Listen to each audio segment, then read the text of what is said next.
Бәріңізге сәлем, сіздерге шоколадты сүзбелі пирогтың рецептін ұсынамын.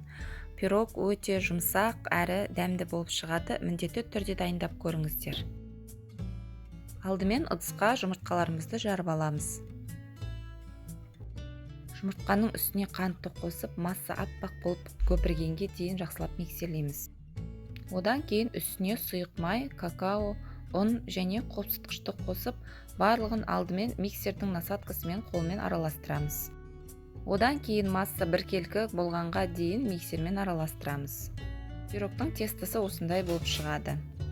Енді салмасын дайындаймыз. Ол үшін блендердің ыдысына сүзбемізді саламыз.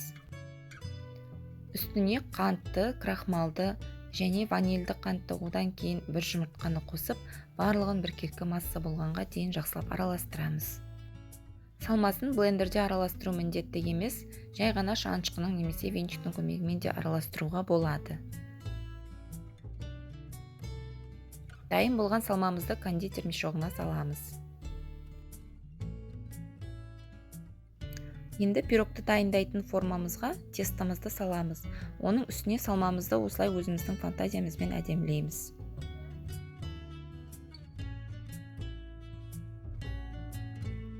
Пирогты 180 градус қызып тұрған пеште 30 минуттай пісіреміз. Пирогымыз дайын болды. Әбден суығаннан кейін формадан шығарып, кесіп столға ұсына беруге болады. Бетіне қалауыңша қант ұнтағын себуге болады. Пирогты міндетті түрде дайындап көріңіздер және каналға жазылуды ұмытпаңыздар. Сіздермен болған Кәмшат.